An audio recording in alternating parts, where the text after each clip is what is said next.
thinks it might be a little, at least a few days before he figures out what's going on. Yeah, I guess it might be a few days before figuring out, exactly what's going on.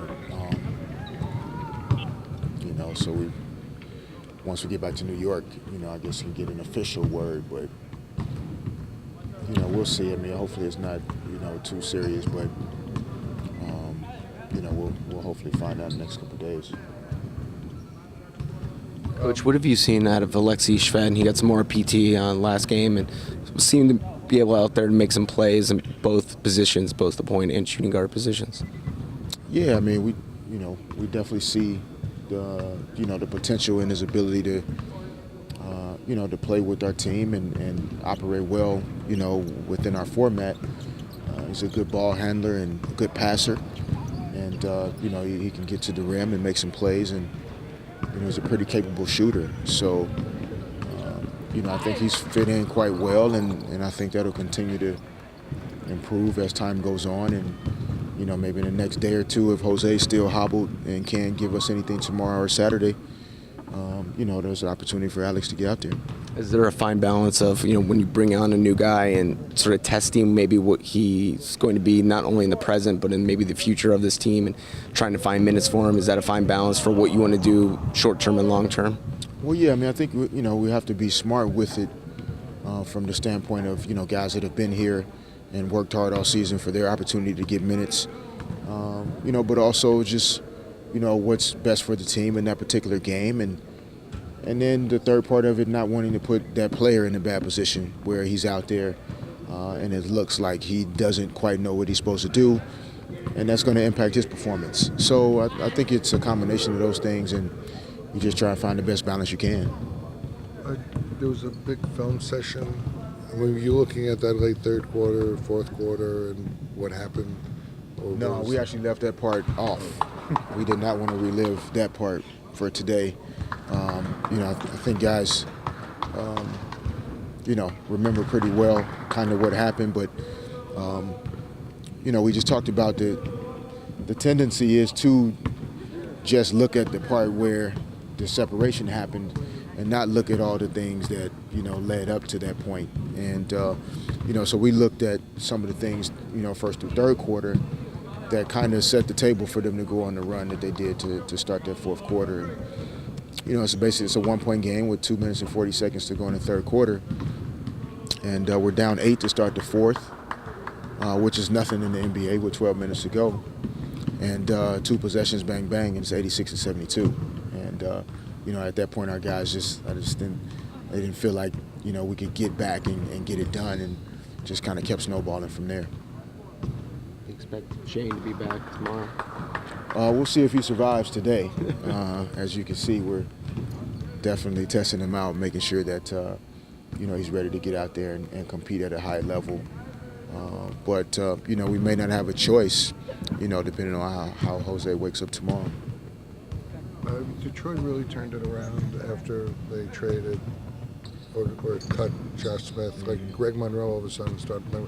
What do you think that was a chemistry issue? Or how do you think they all of a sudden turned it up the way they did after that? Yeah, I mean, I'm not entirely sure. Obviously, it's not not our team and not seeing what they're doing day to day. I mean, I think Stan is doing a great job of trying to create the type of environment that he wants and the type of players that he wants to be around. That's going to fit his style of play and the way he believes in playing. I'm sure some of it was chemistry and personalities and egos, etc. And they have turned it around, and probably not just since then. I'm sure there were some things going on before that. But they have a really talented bunch. They got 2 big guys that are 2 of the best in the game up front, and they're playing in a style that their guys fit, and that Stan likes to play. So I can't say much more about it because I don't know for sure, but they definitely have turned it around, and they're playing really good basketball. You played with Reggie Jackson. What does he bring to him?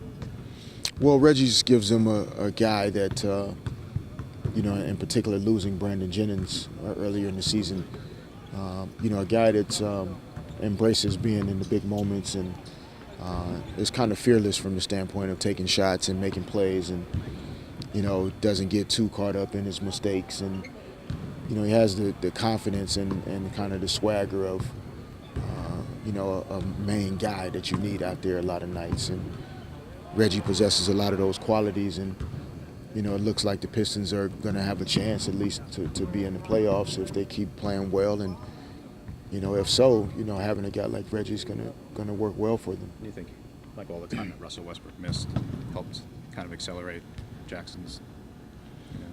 Well, I don't know if it accelerated it, but it definitely provided the space for him to do it in the game.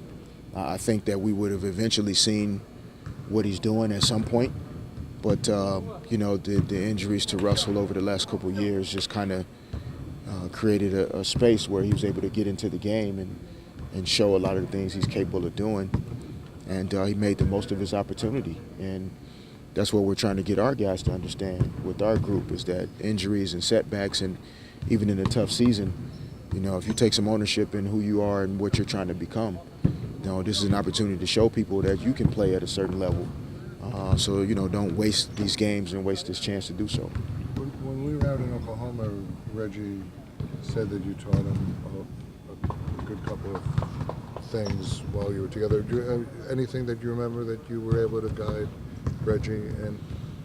The only thing that really jumps out is just playing with other great players. And in Oklahoma City, you're surrounded by talent everywhere, and understanding how to balance a team from a leadership standpoint, and how you have to be able to manage your own ego amongst other egos, and when to go to certain guys, and how to build certain guys up, and at other times you have to maybe go away from guys, and just managing a team, and leading a team from that standpoint. And I think those are things that as Reggie matures, he'll continue to show the ability to do so. But I think he was waiting for this in order to really kind of live that out. And, we'll see how he handles it now with this opportunity.